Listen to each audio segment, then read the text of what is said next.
Merci. Ça, c'était pour m'accueillir. Est-ce qu'on peut acclamer encore le Seigneur? Amen. Car c'est lui qui mérite véritablement la gloire. C'est lui qui mérite d'être élevé. Il nous a aimés, le premier. Alléluia.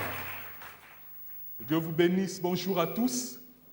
C'est une joie, encore un privilège pour moi d'être en ces lieux et une grande responsabilité. Lorsque le pasteur Félix disait « L'homme par qui le Seigneur veut parler, qui suis-je, qui sommes-nous » pour que le Seigneur nous utilise. Merci pour sa grâce. Et merci aussi au pasteur Bondo de nous avoir renouvelé sa confiance. Que Dieu soit béni. Et sans tarder, nous allons faire quelques lectures dans la parole de Dieu, dans le livre de Luc, Luc chapitre 13.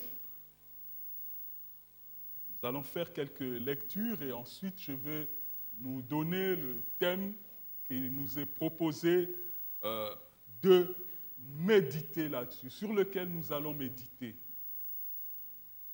Luc 13, 1 à 5. La Bible dit, « En ce même temps, quelques personnes qui se trouvaient là racontaient à Jésus ce qui était arrivé à des Galiléens, et dont Pilate avait mêlé le sang avec celui de leur sacrifice. Et il leur répondit, « Croyez-vous que ces Galiléens fussent de plus grands pécheurs que tous les autres Galiléens, parce qu'ils ont souffert de la sorte? Non, je vous le dis, mais si vous ne vous repentez pas, vous périrez tous également. Ou bien, ces 18 personnes sur qui est tombée la tour de Siloé et qu'elle a tuées, croyez-vous qu'elles fussent plus coupables que tous les autres habitants de Jérusalem? Non, je vous le dis. Mais si vous ne vous repentez pas, vous périrez tous également. » Et je lis dans Luc 15, Luc chapitre 15, au verset 7. Vous savez, Luc 15, c'est un passage qui nous parle de 3 paraboles, de la brebis perdue, de la drachme perdue et de l'enfant prodigue. Je ne lirai pas tout, mais je vais juste prendre un contexte. En fait, ce chapitre nous parle de la valeur d'une âme aux yeux du Père et ce qu'il en éprouve lorsqu'une âme se répand. Je lis le verset 7. « De même, je vous le dis, il y aura plus de joie dans le ciel pour un seul pécheur qui se répand que pour 99 justes qui n'ont pas besoin de repentance. » Alléluia. C'est Jésus qui parle. Et j'ajoute aussi un passage de Actes chapitre 17, au verset 30 et 31. Passage bien connu aussi. La Bible dit, « Dieu, sans tenir compte des temps d'ignorance, annonce maintenant à tous les hommes, en tout lieu, qu'ils aient à se repentir. Parce qu'il a fixé un jour où il jugera le monde selon la justice par l'homme qu'il a désigné, ce dont il a donné à tous une preuve certaine en le ressuscitant des morts. » Amen. Le Père a remis le jugement au Fils. Et un jour que Dieu a fixé, le Seigneur jugera ce monde. Amen. Et je termine par Ézéchiel, chapitre 18, versets 21 à 24. « Si le méchant revient de tous les péchés qu'il a commis, s'il observe toutes mes lois et pratique la droiture et la justice, il vivra, il ne mourra pas. Toutes les transgressions qu'il a commises seront oubliées. Il vivra à cause de la justice qu'il a pratiquée. Ce que je désire est ce que le méchant meure dit le Seigneur. N'est-ce pas qu'ils changent de conduite et qu'ils vivent? Si le juste se détourne de sa justice et commet l'iniquité, s'il imite toutes les abominations du méchant, vivra-t-il? Toute sa justice sera oubliée parce qu'il s'est livré à l'iniquité et au péché. Et à cause de cela, il mourra. Amen. C'est la parole du Seigneur. Et comme vous vous en doutez, tous ces 4 textes que j'ai pris nous parlent d'une même réalité, n'est-ce pas? La réalité de la repentance. C'est un message encore actuel, bien qu'on n'en parle plus. Ce n'est pas le message le plus attrayant. Si on veut mettre l'auditoire de son côté, on ne choisira pas forcément. Mais celui qui veut obéir à la parole de Dieu peut donner un tel message encore aujourd'hui, en 2018, au temps de la modernité, de la technologie, du matérialisme exagéré, on peut encore parler de la repentance. Amen. Prions le Seigneur.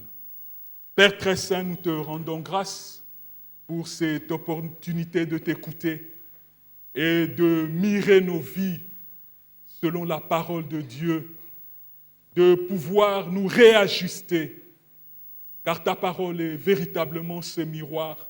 Ta parole est cette épée à double tranchant qui sépare jointules et moelle, âme et esprit, qui pénètre jusqu'aux profondeurs de nos cœurs, Seigneur. Fais-nous du bien, transforme-nous, change-nous, visite-nous par ta parole et bénis ton peuple. Viens au secours de ton serviteur. Ô Jésus, et la bouche qui parle et l'oreille qui entend ont besoin de ton onction particulière. Merci Père, au nom de Jésus. Amen. Donc, comme je le disais tout à l'heure, la repentance est une réalité actuelle, un message important, un message hautement capital. Et je dirais même plus, c'est une question de vie ou de mort.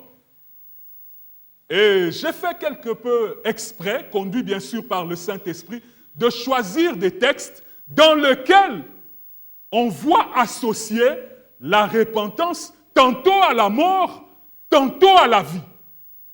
Éternelle, bien sûr. Si vous ne vous repentez pas, vous périrez. Donc vous mourrez. Mais si vous vous repentez, il y a joie dans le ciel. Il y a vie éternelle. Et le texte d'Ézéchiel est encore plus parlant.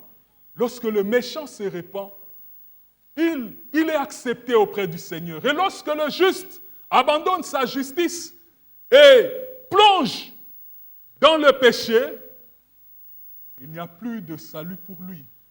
C'est une perte. Donc le message de la repentance est encore actuel. C'était le premier message que Jésus a prêché. Amen. Dans Marc 1, 15, reprenant Jean-Baptiste, qui a prêché cela avant lui, Jésus dira, le royaume de Dieu s'est approché. Repentez-vous et croyez à la bonne nouvelle. Jésus l'a prêché, Jean-Baptiste l'a prêché, ses disciples l'ont prêché. Ils ont annoncé la repentance. Et même les prophètes de l'Ancien Testament ont parlé de la repentance, ont insisté de la repentance, sur la repentance.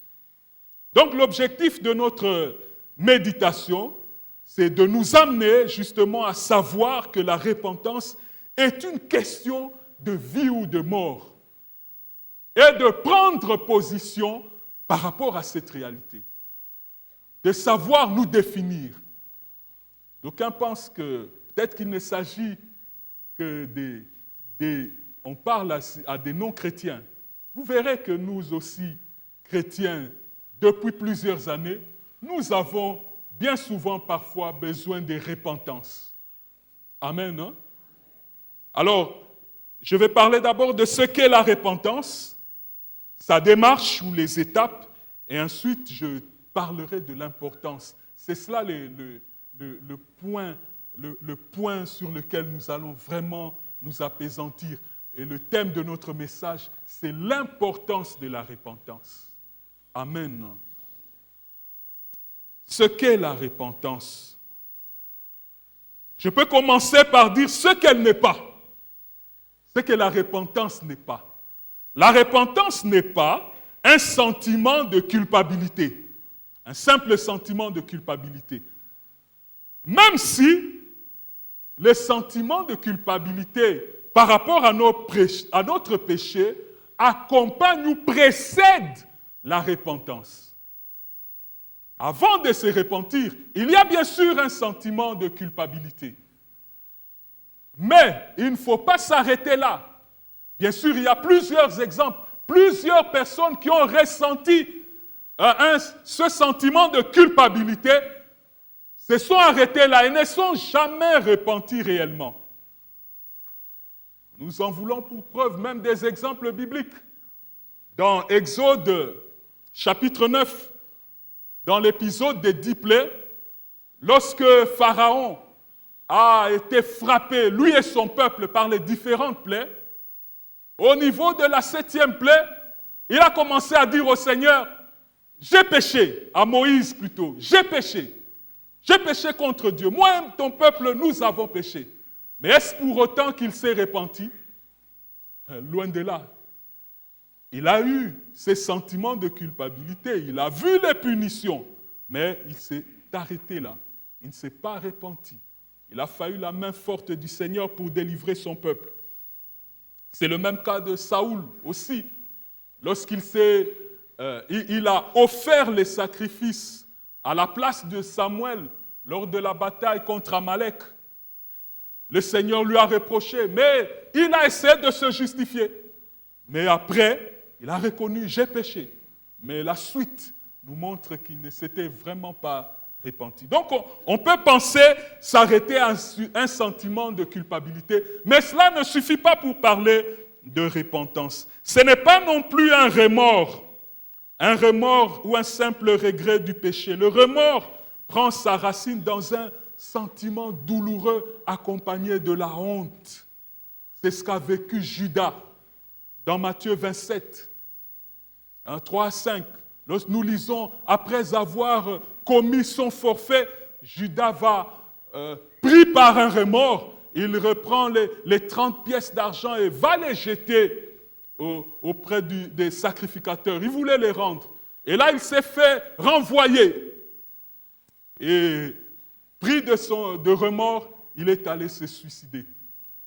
Donc c'est là, ça c'est le remords. Et beaucoup de gens arrivent au suicide à cause du remords. Le remords est destructif. Ce n'est pas cela la repentance. La repentance, ce n'est pas non plus essayer de devenir une bonne personne. Certaines personnes, à cause d'une certaine... d'une recherche d'une propre justice, veulent devenir de bonnes personnes, ils veulent adopter de bonnes attitudes, ils se décident de changer, mais ce n'est pas tellement un changement dans le fond, c'est comme une peinture sur la façade d'un mur, un mur fissuré, mais on met une couche de peinture. Ce n'est pas ça la repentance. Il faut d'abord traiter la fissure et ensuite mettre la peinture. Donc pour de telles personnes, l'apparence extérieure va rester, mais dans le fond, la personne n'a pas changé. C'est comme un chirurgien esthéticien qui façonne un visage, mais à l'intérieur, le cœur de la personne n'a pas changé, n'est-ce pas? C'est la façade qui a simplement changé. La repentance, ce n'est pas cela, ce n'est pas devenir religieux, décider que je vais commencer à venir chaque dimanche à l'église. C'est bien, c'est une bonne chose, mais ce n'est pas ça, la repentance. Ça ne suffit pas. Donc, c'est quoi la repentance? Puisque c'est une réalité qui existait déjà dans l'Ancien Testament et ensuite dans le Nouveau Testament, elle vient de l'hébreu, un terme hébreu, nakam, et pour le grec, c'est métanoéo. Le verbe se repentir. Et métanoéo a donné métanoïa. Je sais que tous les philosophes, les psychologues connaissent ce terme. Tous ceux qui ont fait cela dans leur parcours scolaire ou académique connaissent le terme métanoïa. Changement. Donc, le verbe se repentir, c'est le fait de changer. Changer d'état d'esprit. Changement intérieur, changement d'avis. Changement de mentalité. Faire demi-tour. Demi-tour. On allait dans une direction, mais on change, on va dans la direction opposée. Et qu'est-ce qui se passe? Le dos regarde de l'autre côté. C'est ça, la repentance. Elle implique un changement de notre pensée, un changement de notre cœur, un changement de notre volonté. La repentance, c'est donc plus, c'est plus qu'une confession des péchés. Hein. C'est vrai que nous le verrons, la confession fait partie de ce processus, mais il y a un regret, mais il y a aussi le désir de ne plus commettre ces péchés et de réparer. Ça, c'est la vraie repentance. Regret, changement, désir de ne plus commettre et même réparer. C'est fait en termes bibliques, c'est aussi modifier de tout son cœur son comportement en haïssant ses péchés passés. Amen. Alors, là, je peux aller encore plus loin pour parler de la démarche ou les étapes de la vraie repentance. Lorsque quelqu'un reçoit un message, parce que, évidemment, la repentance est une réaction suite à un message de Dieu. Le non-chrétien reçoit la parole du Seigneur. Il est touché dans son être intérieur. Et son être intérieur est convaincu de péché. Et c'est cela la première étape, la conviction de péché. Lorsque nous lisons dans Acte 2, verset 37, c'est pendant le discours de Pierre à la Pentecôte, il y a une belle réaction que le public qui l'écoutait a ressenti, bien sûr. La Bible dit, après avoir entendu ce discours, c'est-à-dire le discours de Pierre, ils eurent le cœur vivement touché et ils dirent à Pierre et aux apôtres, « Hommes frères, que ferons-nous » Ils eurent le cœur vivement touché. La conviction des péchés, c'est la première chose que le Saint-Esprit opère dans le cœur. C'est-à-dire qu'il nous met en évidence, en face de notre péché. Parfois, le péché se cache au fond des cœurs.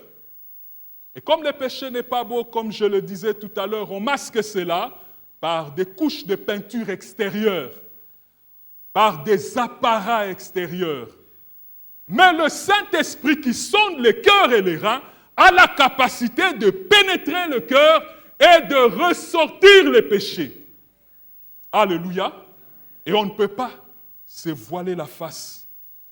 Comme a dit quelqu'un, la lumière, à la lumière du soleil, les traces des doigts sur la vitre apparaissent. À la lumière du soleil de justice, nos péchés apparaissent. Ils ne peuvent pas demeurer cachés. Si on éteignait les lumières, on ne saurait pas discerner ce qu'il y a sur un écran comme celui-ci. Mais lorsqu'il y a toute la lumière, ça apparaît. On peut essuyer et nettoyer. La conviction du péché, c'est la première étape. Il faut que l'homme prenne conscience de son état de pécheur.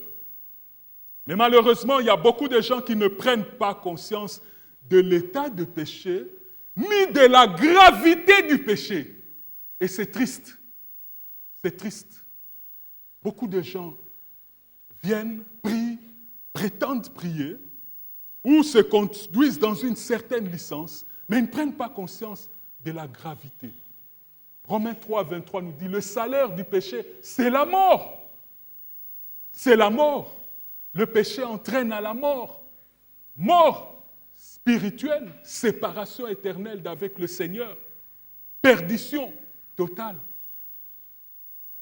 Seul ce travail, seul le Saint-Esprit plutôt peut faire dans un cœur ce travail de conviction de péché. Est-ce que le Saint-Esprit vous a déjà ou est en train de vous convaincre de péché?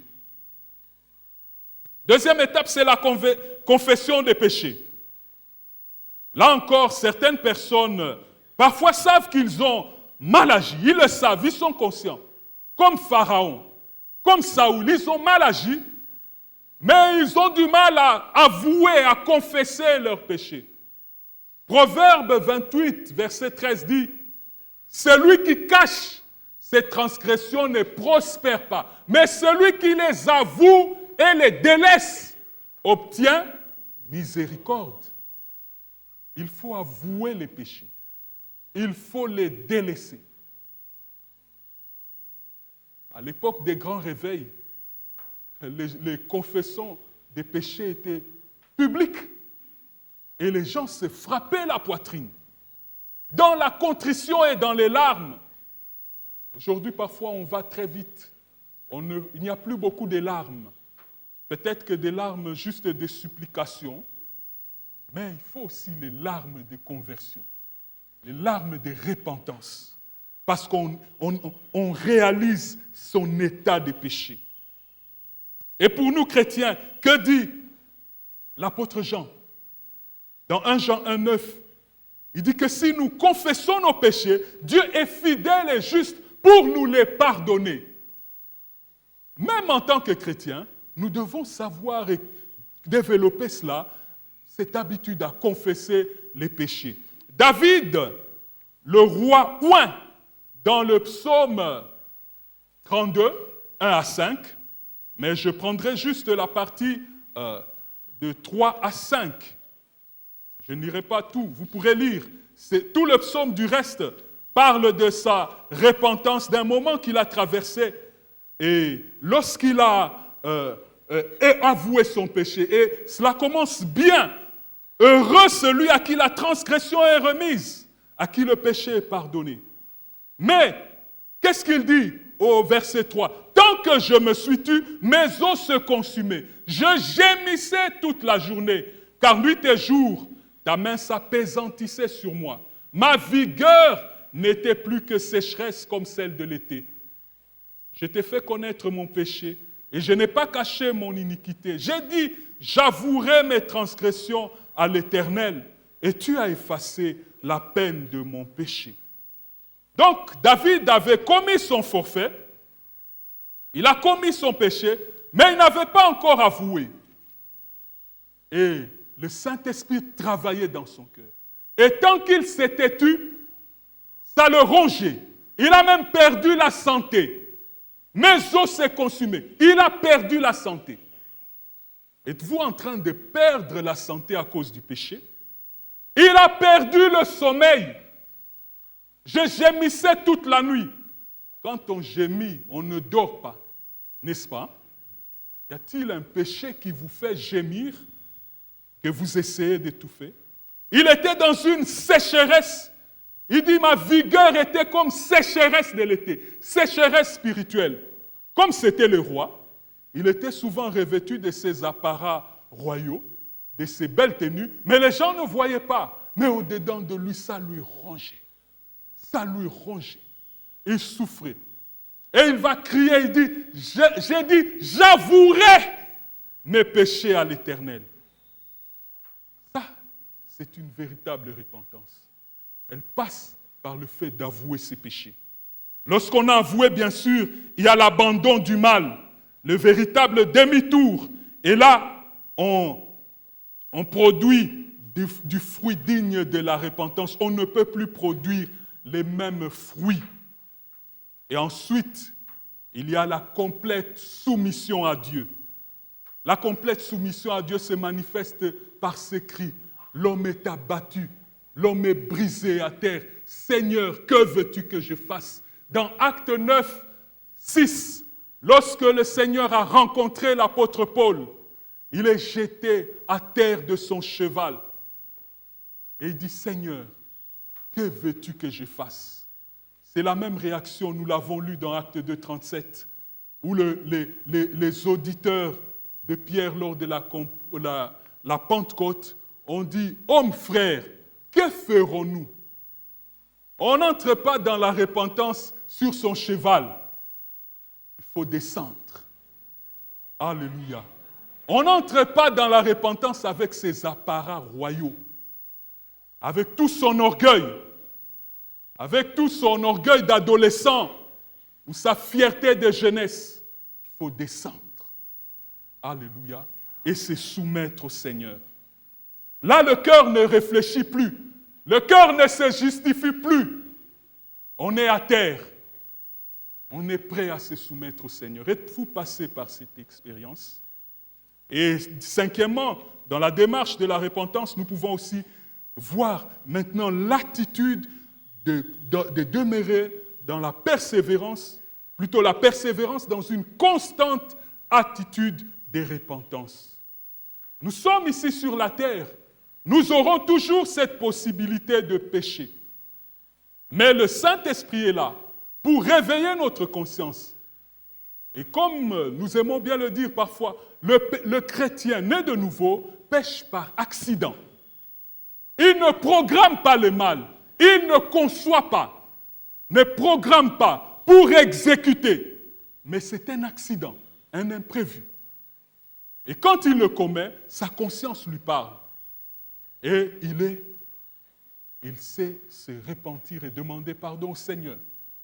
Avez-vous piétiné la voie de la conscience? Il y a des gens qui marchent sur leur conscience. Ils sont à l'église, mais ils ont déjà étouffé leur conscience. Ils courent dans une véritable inconscience par rapport au péché.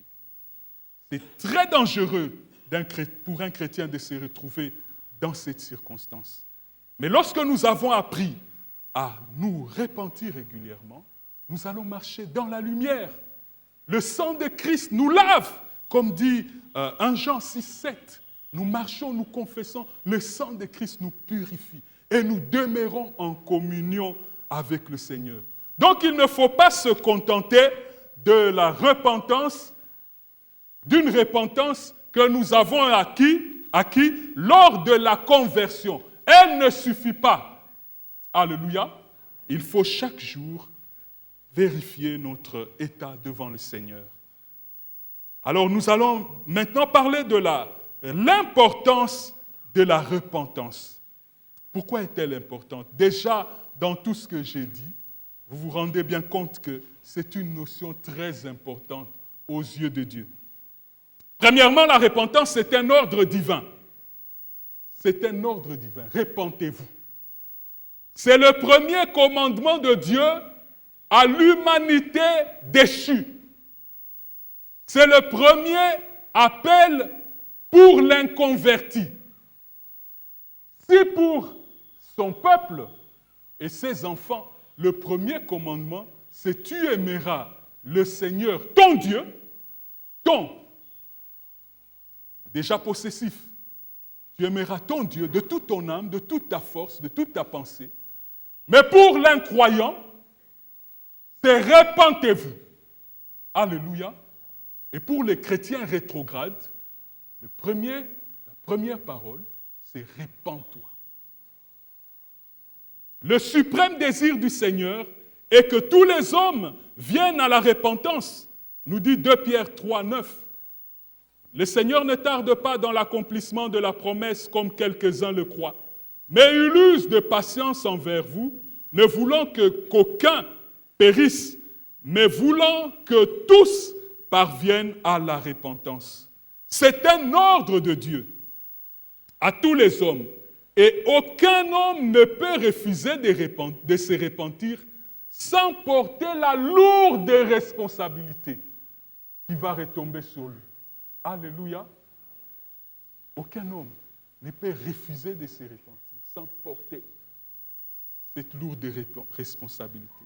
Dieu nous offre le pardon gratuit pour tous nos péchés, mais pourvu que nous nous repentions et nous reconnaissons le sacrifice de son Fils à la croix et que nous recevions le pardon de nos péchés. C'est aussi le message que Christ a donné à l'Église, un message qu'il a envoyé prêcher. Nous lisons dans Luc 24 au verset 47.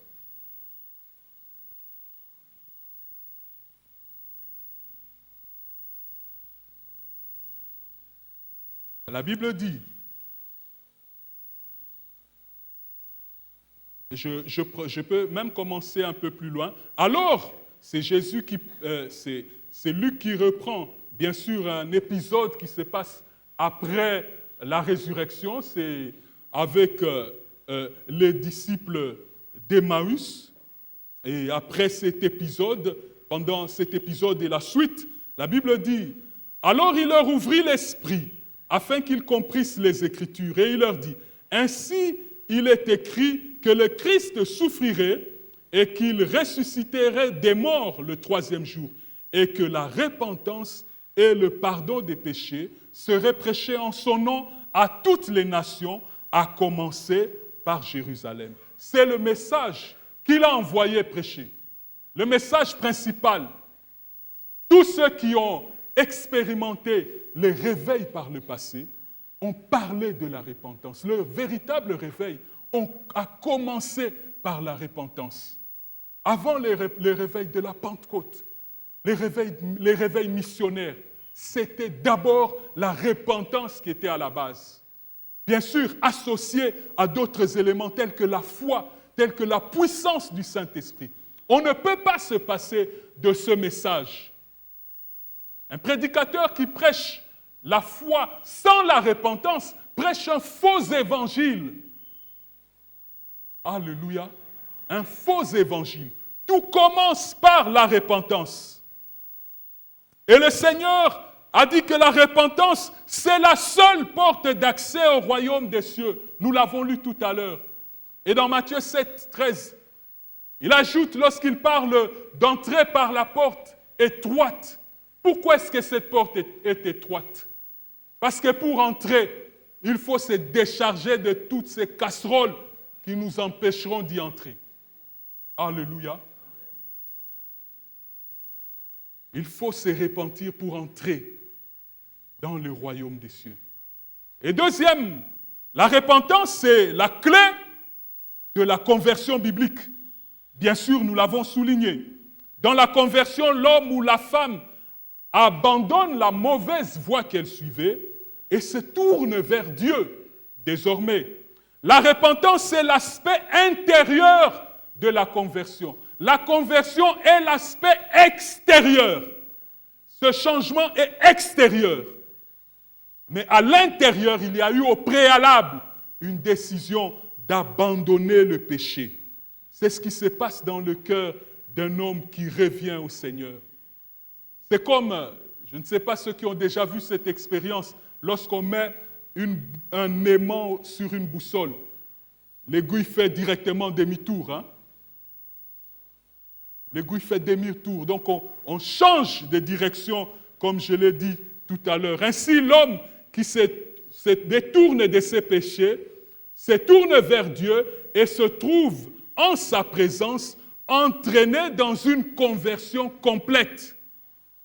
Une révolution. La véritable révolution, c'est la repentance. Les autres révolutions sont factices. On change une personne, mais il n'y a véritablement pas changement de situation. Parfois même, ça devient pire. Hein? Vous connaissez les révolutions marxistes et léninistes. Ça a conduit à des changements, mais des changements en mal. La véritable révolution, c'est le changement du cœur. Là, cet homme est révolutionné. Il voit autrement. Il n'est plus la même personne. Il est une nouvelle créature, comme dit 2 Corinthiens 5, verset 17. Et aussi la repentance est importante parce qu'elle nous permet de produire du bon fruit. Et ce bon fruit nous fait garantir notre éternité avec Christ. La repentance conduit à un changement radical de style de vie, de caractère, de choix de vie, des affections. On change. On est complètement changé. Tout ce qu'on aime change. C'est vrai, il y a certaines choses tout à fait naturelles, mais notre être intérieur change. On a changé de maître. C'est pourquoi on dit, je reçois Jésus comme Seigneur et Sauveur.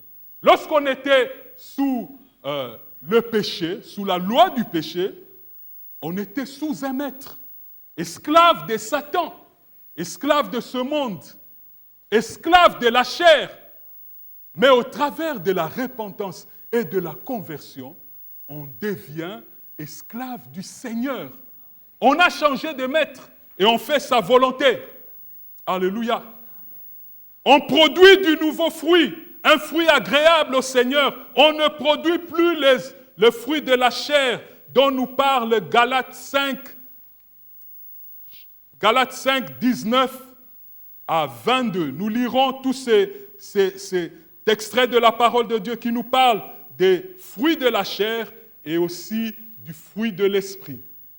Galates 5, 19 à 22. Or, les œuvres de la chair sont manifestes. Ce sont l'impudicité, l'impureté, la dissolution, l'idolâtrie, la magie, les inimitiés, les querelles, les jalousies, les animosités, les sectes, les divisions, l'envie, l'ivrognerie, les excès de table et les choses semblables.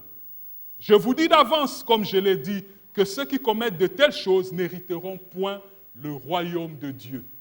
Mais le fruit de l'esprit, c'est l'amour, la joie, la paix, la patience, la bonté, la bénignité, la fidélité, la douceur. La loi n'est pas contre ces choses. Une longue liste de 19 à 21, on nous parle du fruit de la chair. Une longue liste que l'apôtre ne nomme même pas, ne termine même pas. Les choses semblables, vous les connaissez. Mais il y a aussi le fruit de l'esprit. Alors la repentance nous fait passer, nous fait déménager du fruit de l'esprit du fruit de la chair plutôt, au fruit de l'esprit. Pour illustrer cela, c'est comme si il y avait une commune qui s'intitulait la commune des fruits de la chair.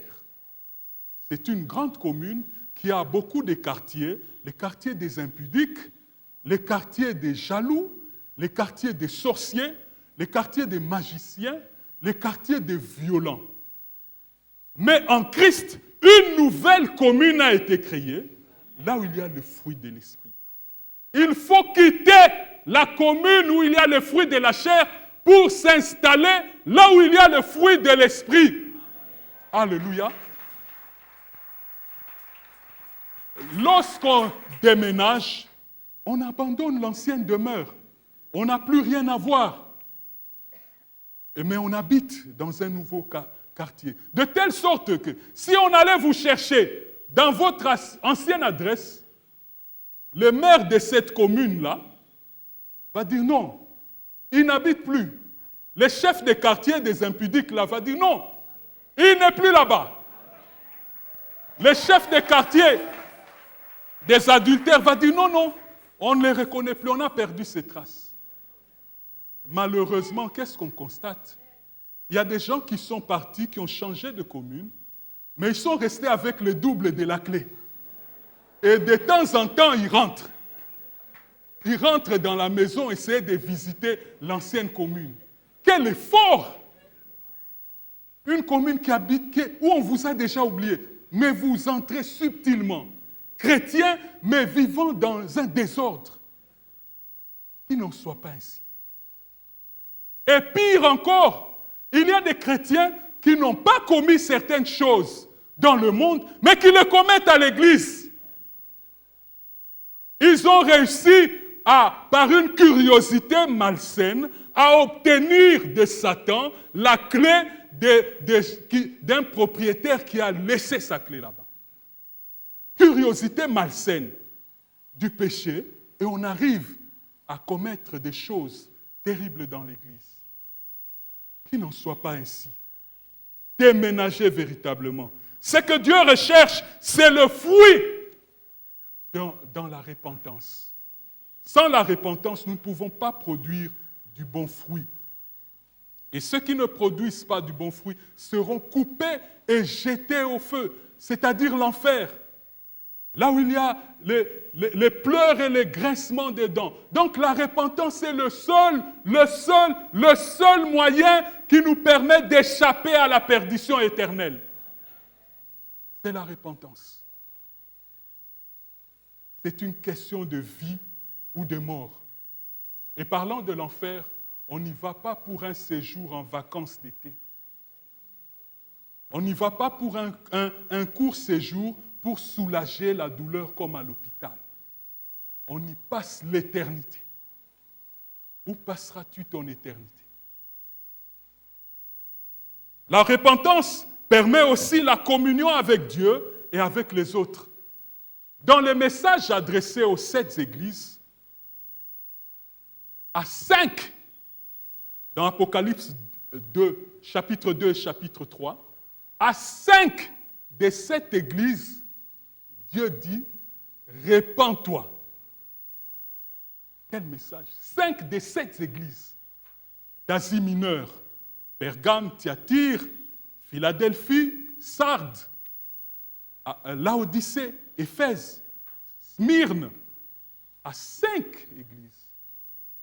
Donc, sur 5 sur 7, j'ai essayé un peu de calculer, ça fait 71%. Plus ou moins 71%. S'il y avait une convention des églises de l'Asie mineure et qu'il y avait 10 000 personnes venant de toutes ces églises, 71 fois 100, c'est-à-dire 7 100 personnes ont des problèmes avec la repentance. C'est plus du 2/3. Donc s'il y a 5 000 personnes, 3 500 personnes ont des problèmes avec la repentance. Aujourd'hui aussi, il y a beaucoup de chrétiens qui ont des problèmes avec la repentance. Sans la repentance, on ne peut pas marcher dans la lumière. On ne peut pas être en communion avec le Seigneur. La promesse que Dieu nous fait, c'est « Je suis avec vous tous les jours ». Mais pour qu'il soit avec nous, il faut que nous demeurons dans cette attitude de repentance. On ne peut pas être devant Dieu sans être dans la repentance. Et on ne peut pas rester en présence de Dieu sans demeurer dans la repentance. Un homme qui n'a jamais connu ou ne connaît pas la repentance n'a jamais été devant Dieu et n'a jamais rencontré Jésus. Et il ne vit pas en sa présence. Arrêtez de faire du théâtre et du cinéma. On ne se moque pas de Dieu. Ce qu'un homme a sémé, il le moissonnera. Pas de repentance, pas de révélation dans la connaissance de Dieu. Pas de communion avec le Saint-Esprit. Pas de connaissance des détails dans sa vie, de certains détails. Pas de repentance, pas de réalisation des promesses de Dieu. Parce que les promesses de Dieu, c'est pour les cœurs repentants.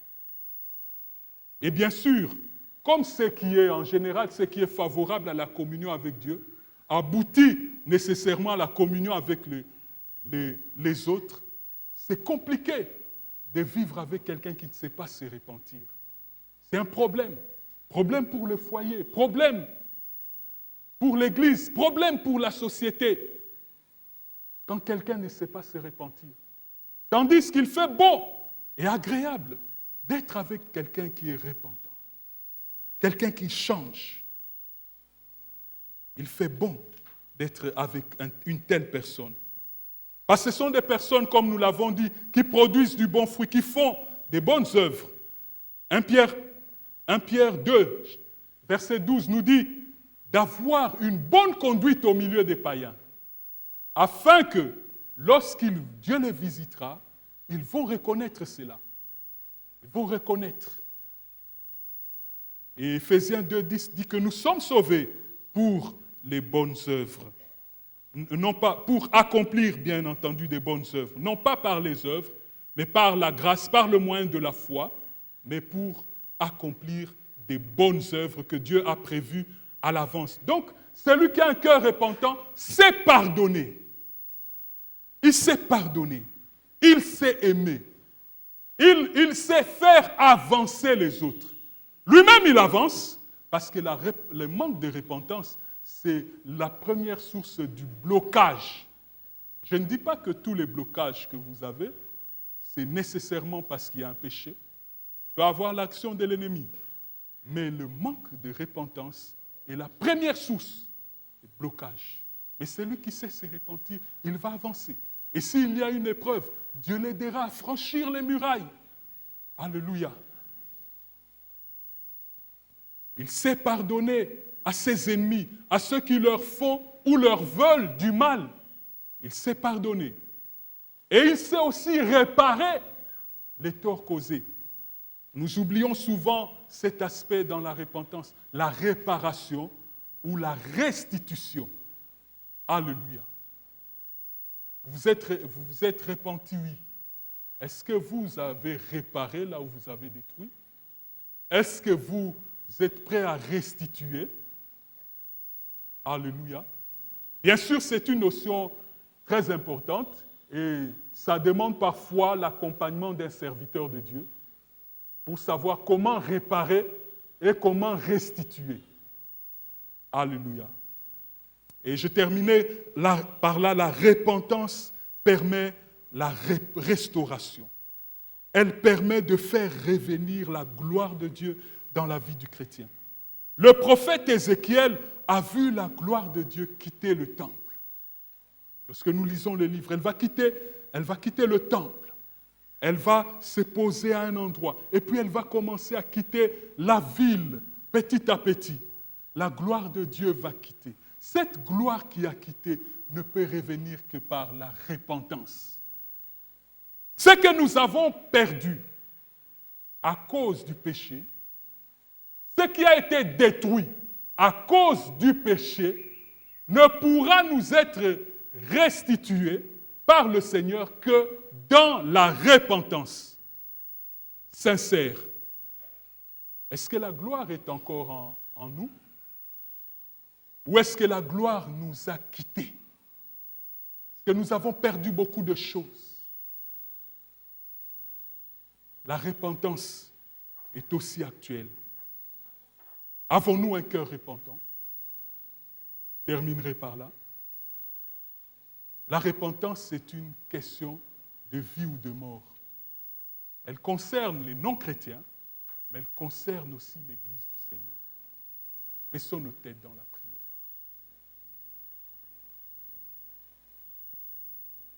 À travers ces quelques mots, le Seigneur vous a interpellé. Je vais faire un premier rappel. Vous marchez loin du Seigneur, quoique venant à l'Église. Mais le Seigneur vous a rencontré quelque part au travers de cette parole. Vous remarquez que vous n'avez jamais passé par une vraie repentance. Vous êtes maintenant convaincu de péché. Vous voulez les confesser à Dieu. Vous voulez les abandonner. Vous voulez vous détourner du mal et vivre une nouvelle vie. Vous êtes fatigué du péché. Vous pouvez vous lever, nous allons prier avec vous, nous allons prier pour vous. Vous voulez mettre votre vie en ordre, vous voulez vous réconcilier avec le Seigneur. L'occasion vous est donnée. Ne résistez pas à l'appel du Seigneur. Vous voulez mettre votre vie en ordre. Le Seigneur vous aime. Levez-vous s'il vous plaît. Nous allons prier avec vous. Merci. Merci pour ceux qui se lèvent. Même là au chapiteau, même là dans les hangars. Vous voulez mettre votre vie en ordre avec le Seigneur. Vous voulez échapper à la destruction, à la perdition. Alléluia. Merci. Commencez à demander pardon au Seigneur. Commencez à lui montrer, à lui dire, j'ai fait telle ou telle autre chose qui n'était pas bonne à tes yeux. Et vous êtes chrétien, marchand, mais vous marchez dans une vie clopin-clopant. Dans une vie où vous commettez des choses dissolues. Et vous avez entendu Galates 5, 19, vous vous retrouvez dans les fruits de la chair, dans cette liste dont l'apôtre Paul conclut, ceux qui commettent de telles choses n'hériteront point le royaume des cieux. Vous voulez mettre votre vie en ordre? S'il vous plaît, levez-vous, soyez réconciliés avec le Seigneur. Il vous aime. Ce n'est pas un message de condamnation, loin de là. C'est un message de salut, un message de grâce. Le Seigneur veut vous toucher, il veut vous visiter. Alléluia. Oh Jésus. Alléluia. Oh merci de toucher. Merci de rencontrer. Merci de visiter. Merci pour ceux qui n'ont pas honte, qui veulent braver la honte, qui veulent braver le simple remords, mais qui se confient en toi. Alléluia. Oh merci Jésus. Oui, élève ta voix, parle au Seigneur. Et même toi qui es assis, demande au Seigneur de te garder dans cette disposition, d'avoir un cœur repentant. Tu peux te lever aussi. Nous pouvons nous lever tous ensemble et prier pour nos propres vies, prier pour nos propres cœurs. Prier pour nos cœurs, afin que nos cœurs ne tombent pas dans les pièges de Satan. Alléluia. Élève ta voix et parle au Seigneur. Lui qui te voit, lui qui t'entend. Merci Jésus.